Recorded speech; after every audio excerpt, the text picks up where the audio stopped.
it is to be back. It seemed like such a long time since we've been with you. It's only been 3 minutes, but it feels a lot longer. I am Stamford Chief. This is Chelsea Football FanCast, and we are talking about Chelsea's last gasp victory against the stinky Toffees from Everton. But before we talk about the football, I have something that I think is more important to talk about. I've got my serious head on, even though we've got Mo Bacon. I don't know if you can actually see Mo Bacon there. Maybe if we put him like that. Can you see Mo Bacon? There we go. We need a white background for there we go. There we go. There we go. We've got Best Mo Bacon. He is the mascot of the Chelsea in America mob. Anyway, the first thing I want to talk about is this. I mean, I've got this new slogan. I can't really say it, but it's like one of how do I translate that? Okay, BT, we want 3. Okay, so. Basically, I'm really fed up with these early kickoffs. It's the first one we've had it in the leagues this year at home. Well, is it? But I'm already. We've had one, and I'm already fed up with it. Because I mean, I'm not very good. I'm not very good at getting up early in the morning. So basically, I rocked up there. I could only manage to get to the CFC UK stall about 12. So I had to meet some people. I had no time to get any beer down my neck. And then, it seems to me to be no coincidence that the players looked a bit dozy as well. And, I mean, the atmosphere was shockingly quiet. And it just seems to me early kick-off, less pub time equals absolutely poor atmosphere. Discuss. I'll buy you an alarm clock, Chidge. No, it ain't going to work. Actually, my alarm didn't go off full enough, which is why I overslept. What do you reckon, Daz? I don't like it. I didn't actually know what a bad atmosphere was down to. I don't know if we can say that, or maybe this wasn't the best of performances we didn't have. Normally, like, if you do get a goal, then you're going to sing more and whatnot. And the first half wasn't inspiring football, to be honest, was it? Well, I mean, do you know what? On reflection, I actually thought it was a really good game because there were two good sides, both having a go. It was quite a tactical and technical game as well, and it was quite end to end. So I mean, I think basically we're so. What's that word that I accuse anybody under the age of 30 having? What was it I always say to them? I can't remember. But anyway, they basically they expect everything, to be on a plate for them. I know what you mean. Entitlement. There we go. Yeah. Our blimmin' fans are so full of entitlement at the moment. If we're not 4-0 up in the first 20 minutes, I think that's they totally start the getting case. the No, but I don't think we did against West Ham, and I think actually we put in a better performance against West Ham or Everton? West Ham. I think we put in a better performance against West Ham. Everton, I think, we were. It was okay, but we weren't like Woody. And every time he was trying to go anywhere, he was just hitting their defence, and so was Oscar. And Eto kept turning inside the whole time into their defence. We weren't really attacking very well. We didn't have much to get excited about. Like we're actually. I'm excited just to be there, Darren. It's not the cinema for me. Yeah, I don't expect to be entertained. I'm not saying I'm not, but okay. If you're excited to be there, did you start any songs? Did you and Benji start any songs? No, because actually I was yawning through most of it because I was so tired because the kick-off was too early. And I wasn't drunk, I was sober. Clive Lewis said, hate the early kick-off, started on beer at 11, no proper lunch. Yeah, well, you should have been all right, Clive. Bob Usray, I guess he's from Los Angeles or somewhere, says, I have to get up at 4:45 in the morning to watch. Oh, that's a very cheap jibe. I can see that. Who's that from? Is that from Eric? No, Bob Read that one out from Eric. Freeman. Chidge complaining about waking up early for starts. When he is CIA on the benches and Americans listening online who wake up well before sunrise for each match. Eric, that's a disgrace, Eric. I feel for the players. They can't have any lunch. Mate, what do you think, Mark? I mean, Well, the atmosphere wasn't great in the first half. You haven't been for a while. No, so I haven't. have you noticed? In fairness, I've been to 3 games since I got back from my travels. Yeah. And we've won them all. So, I can't complain. But no, the atmosphere sort of built in the last 15 minutes, and it really took off in the 5 minutes of added time. Yeah, I mean, I mean, look, I know the atmosphere could be poor, but I really do think it has something to do with an early kick-off. I mean, for example, it's no coincidence to me that the best atmospheres that you tend to get, and I've always felt this actually, are the evening games. 7, 8 o'clock kick-off or whatever. Floodlights, bit of atmosphere. Some of us, like Phil Norman, of course, would have been in the pub all day before. Yeah. And I just think often others get out of work at 5:30 and get straight down there. Yeah, so I know. I think that's almost the same as the 12:45. That is true. That is true. Not everybody's as lucky as Phil. The thing I did notice was that you could feel the goal coming towards the end of the game, and nobody left. No. Normally, 2 minutes to go. There's all around me is all empty seats. Blue Baby left because she had to set up the trust meeting, and Steve Bunsey had to leave because he had to pick up his Gladiator. So which I did laugh that they missed the goal. But because it's an early kick-off, people aren't in such a rush to get away to their evening engagement. No. Well, I had things to do actually. But anyway, benches. Well, I'd like to know what the benches think. What do you think? Do you think having an early kick-off kills the atmosphere, guys? It does. And Everton fans having to get down to London for 12:45, us going to Hull and Newcastle. It's just for TV. There's no consideration for the fans. I think it's scandalous, actually, that the TV dictate that. I mean, not that I would ever want to feel sorry for Everton fans, particularly after all the horrible comments they've been putting on our website in the last 2 days. But, you know, I do have some empathy with them, and having to, you know, travel down a long way, it must have been stupid o'clock in the morning. And I'm really just fed up with these TV companies. You can ride roughshod over our supporters, Dan. Yeah, agree. They don't care. I mean, it's all about money. You know, I still prefer the early Saturday kick-off to the Monday night one for away game. Well, there is that. Anyway, let's move on and talk about something that's not going to get me so hot under the collar. One thing, actually, maybe... no, I won't say what I was going to say. The captain, leader, legend, I think you all know what I probably would have said. But what can you say about this man? I mean, we were saying last week how much we miss him in defence, and it's not just for his defensive abilities, which are immense, it's his leadership abilities. And he was classic in that defence and solid as a rock, but... he had that will to win. He wasn't going to give up, was he? And you know, it was just so typical that it would be JT who was on the end of it. And the celebration afterwards as well, kind of, there's a really great picture of him and Cahill, and you kind of can see Cahill now fitting into that English core that's been Terry and Lampard. Which we've hoped will freeze. Can we have a look at the picture again of JT? Because I just look at his... As some very famous commentator once said, I think it was Barry Davis. There we go. Look at his face! Just look at his face! I love it. That's how I felt when it went in. In fact, actually, I look very much like that. I did, Pablo. Don't look at me like saying, yeah, shut up, Chidge, and move on. Harriman says, no, I don't. I'm not asking you, Harriman. You're a Man United fan and you're in the gallery. I'm going to talk to somebody who isn't. That would be Darren and Dr. Marr. What should we... should we wrap JT in cotton wool for the rest of the season and perhaps maybe the rest of the decade? I mean, we are so going to miss him when he's gone. What are we going to do? He's still got a couple of years left in him. Everyone's always questioned. Every year, I think, this is last year, his legs are going to give way and his knees are dodgy, but he seems to be right still. He's bionic, Darren. You always knew... I generally thought when Lampard had the free kick before that one in about the 91st minute that it could have gone to Terry for him to head in. I still think if he played in the Super Cup, he would have probably headed it in instead of David Luiz, who headed it nearer to the keeper when Lampard swung in a free kick.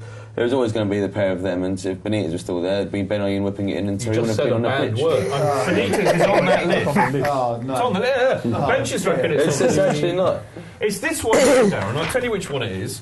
It's actually three of them. It's that one, that one, that one. Actually, it is about 90%. Says. Chicken, abbreviated version. Huh? Is it a full abbreviated version? Possibly. Dr. Mark, to bring it back down to reality, I mean, do you think... I think if JT stays fit for the next 11 Premier League games, we will win the title. I think he's that important. I think it's a very good chance. We clearly played better in defence when he's there. There's no doubt about that.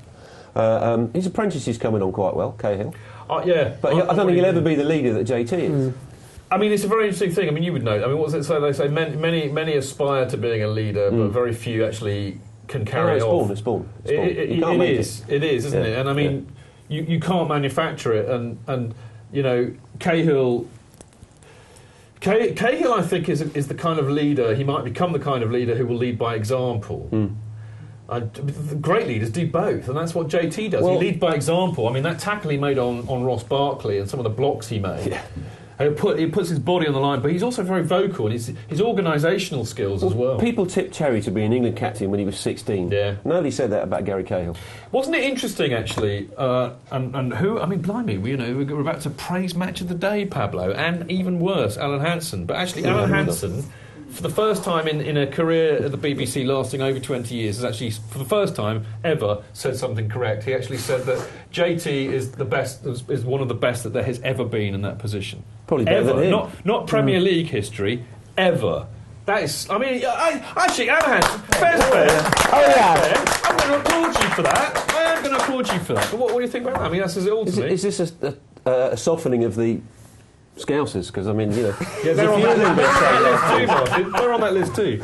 I mean, who knows? I just think it's great, but there you go. But, I mean, God bless JT, and please, just stay fit for as long as you can. And also, Roman, I know you watch this show, because you email me about it all the time and tell me what to put in. What I'm saying to you is, can you actually sign JT up for another 2-year contract, maybe? I'd settle for 1, but, I mean, another 2 would be nice. Anyway, back to the show. I did feel very sad for Oscar. He looked... Tosca. He did look absolutely shattered, but I then subsequently read that he's actually suffering from an injury. He was carrying an injury, apparently, so they were saying, Pablo? Yeah, I'm not sure I buy that personally. I think he's had a stinker and he's been protected. You think Jose's being kind? It's the kind of thing Jose would do, actually, isn't it? I mean, he was... I haven't seen any replays at all, but he looked like he was quite lucky to be on the pitch with near enough the first tackle of the game where he went in pretty high. No, but that's all right. I don't have a problem with that. Yeah, but I mean, it's the kind of thing you do when you're tired, isn't it? It's the kind of thing you do when you're dirty or hard. Or tired and you're too far off the pace like he was. No, there is that. Most of the games. I don't disagree. Didn't Mourinho say that he's not playing very well at the moment because he doesn't like this cold, damp weather? No, I think, somebody said that. Apparently the pitches are too spongy because we've had lots of rain. But I will say something. I did notice a lot. His touch deserted him, actually. And he was half a yard off the pace, I think he is tired. I mean, the man has played every game for Chelsea since 1905, so I think it's, he is actually, quite understandable that the poor lad is tired. And it's now 1927. The other thing that kind of worried me was that young Eden Hazard was not as effective as he normally is. And as I said earlier on in the show, I mean, I think actually, we should actually, not that we would like to praise Everton, as Noel Coward said, but rather we haven't come to praise them, I've come to bury them, or was it the other way around? It wasn't Noel Coward. Wasn't it? No, it was Shakespeare. Okay, whatever.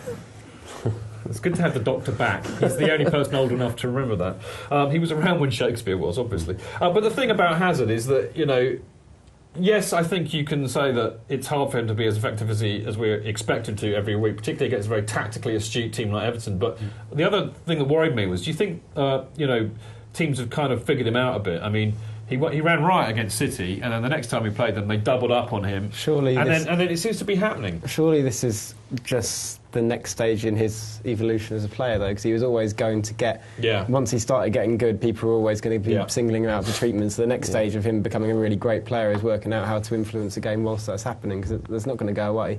But it's also the case of, if all the defenders are focused on Hazard, then he gets a free run. If they're focused on him, then Hazard gets... It's a teamwork thing with the attacking midfielders. I agree with that, and you would have thought that, and I think maybe it was just one of those days where actually, Oscar, who is supposed to be the fulcrum of our creativity, had a naff game, was obviously very tired, whatever.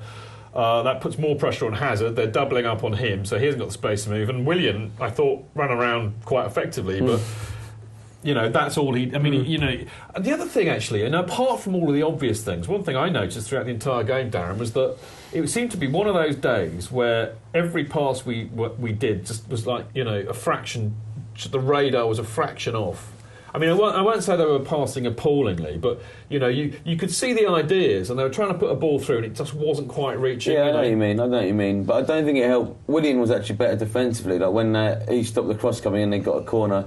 Like I said, when he was up there, he seemed to be going, like, he didn't know where he was running as such, and teams are going to figure out... we could do that. Teams are going to figure out what Hazard does, what Willian does, what Oscar does. Yeah. And like I say, Etu didn't seem to want to pass. He wanted to just turn inside every time. He was finding they had about 4 or 5 Everton players around him. They defended very well, and I've never thought Sylvain Distin looks like a defender, and how he got, I think some places gave him man of the match, and Torres came on for 15 minutes, couldn't even outrun someone that had been on all game, who's 36 years old, and shouldn't even be in a Premiership. So I just don't think Torres did good what he can. I think you've got to give credit to Martinez. I think you've got his tactics. They're a really good team to watch, actually. They move the ball really well. I tell you what, they're one of the best teams I've seen come to Stamford Bridge this season. I really mean that. I thought they are... Out of all of the sides that are kind of knocking on the door of the 4th spot, so United, Spurs, Liverpool... Southampton. Yeah, Southampton. They're up there with United. I'd say they're the best one that I've seen. I think... Without wanting to sound sacrilegious, the two Scouse teams have certainly been the 2 best teams that have turned up at Chelsea this year. Interesting stuff. Benches, what do you think? What do you think, Benches? I'd like to know what you think about... I mean, I'll tell you what I really would like to ask you. If we do have to rest Hazard and Oscar, and I think Oscar certainly needs a rest, where are we going to get our creativity from? I thought we might see some of Mohamed Salah, because he's cup-tied for Champions League, so... I thought maybe he would get a run out since he can't play the next game. You know what, Rami? That's a really good point. I kind of fully expected to see him come on, but I mean, why do you think you didn't bring him on? Because Schürrle was a better option. Yeah, basically, because Schürrle keeps the ball better, and still has that direct presence, whereas Salah's just looked quick so far, and that's about it. Yeah, I mean, I think actually even Mourinho said it himself in the press the other week. He said that it's going to take Salah a few months to adjust to playing in the Premier League. Let's not forget the game was in the balance as well, so you still needed someone that was going to work hard defensively, which I think Schürrle gives you. I thought Schürrle did. I thought Schürrle did exceptionally well when he came on. What are they saying on here? Why can't he shoot? That's the problem. Are they saying anything? That's not what they're saying. What are they saying? Eric Freeman saying we should give the captain band to Branner after Terry leaves. Branner would love permission to speak to the ref. I've got to read this one out, but go on. I think against Arsenal, kickoff will be at 8:45 here in Brazil. Clive Lewis, Newcastle fans, had to get to Brighton for 12 o'clock for an FA Cup game, which is actually a lot worse to be fair when we're moaning. David said it was quite a Stamford Bridge Saturday morning. I've got to read this one out. The Reverend Boswinger has come back like the proverbial bad Do you know who he is he? No, but I do. I think I do, actually. And he says, Chidge actually finally moving on to topics in a sensible fashion without his usual poo. I can't say what you wrote. The day I take lessons from a Muppet that's A, called Reverend, and B, named after Boswinger, the biggest fake ever to play in a Chelsea shirt apart from Winston Bogard. Champions League winner. On Reverend Boswinger. But you know the thing about him as well is I almost got a round of applause then. Don't feel free. I mean, thank you. Yeah, see? Yeah, don't clap on your own, someone will throw you a fish. Exactly. I didn't mean to deny you an applause there. I was just going to say that this last thing that Reverend Boswinger said. I don't like people that refer to Mourinho as Moo. Yeah. See, you're just pathetic. Yeah, go back to your FIFA 14. Right, now, look, we've got to move on because I want to have a talk about this because this is really important. I think the salient thing about this entire match against Everton on Saturday, and in particular us getting this last-minute goal, I think that this could, when we look back at the end of the season, this could have been a pivotal match. Those 3 points gained could have been vital in us winning the title. Just have a look at the run-in. We've got a graphic on the run-in. These are, well, I would like to say our next 11 Premier League games. Greg Gripper Grimes would like to say that they're our last 11 league fixtures. He's giving me eyes. Okay, I'll settle for final then, Greg. But this is our run-in, and Fulham, Chelsea, Chelsea, Spurs, Villa, Chelsea, Arsenal, Crystal Palace, Chelsea, Stoke, Swansea, Chelsea, Sunderland, Liverpool, Chelsea, Norwich, Cardiff, Chelsea. So out of that little lot, I think, in all honesty, we've got 3 difficult fixtures, which are Arsenal at home, Spurs at home, and Liverpool away. But I would expect us to well, I would hope that we would win the rest of them, certainly. What do you think? I think you've read it out better than saying Chelsea, Norwich, Cardiff, Chelsea. Okay, I'll do it. Norwich away. Just Norwich at home, Cardiff away. Should we do it again? It would be a lot quicker if you did. Fulham, Let's move on. Actually, because he's taken it off the screen. You bad boy. You haven't memorised it? Anyway, look, in all seriousness, It's back again. There we go, okay. Fulham versus Chelsea. No, you did. Fulham away, Spurs at home, Villa away, Arsenal at home, Palace away. Greg, that's how he did it. Look at my script. That's how I did it. That's how I did it in the script. I was reading off the telly. Leave me alone. Can somebody answer the blooming question, which is, do you think that this win will be pivotal? Is it really? It really felt to me like it was massively important. We could be 9 points ahead of City by the time they next play Premier League. And if Solskjaer stays as Cardiff manager, we're going to beat them in the last day of the season. I think Vincent Tan will have jogged him on before we get to play them. Who do you reckon he's going to bring in, though? Someone else? Vincent Tan. Yeah. I don't know. Think of a stupid Welshman. And come back to me. Peter Nicholas, there you go. But the first offer I got was Peter Nicholas. I would say, if we were going to the last game of the season, having to wrap up the league, right now I'd fancy our chances. All right, that's the final word on the matter. I like that, Darren. That's a great bit of analysis. Alan Hansen would be proud of you for that. That was great. I love how you always know about Liverpool ex-players, apart from when it says one thing good about Chelsea. Enough, we've got to go. It's Fanny's next. Praising. It's Fanny's next. Okay. After the break, we'll be talking to Fanny's. I hope you have voted. I'll see you in a minute.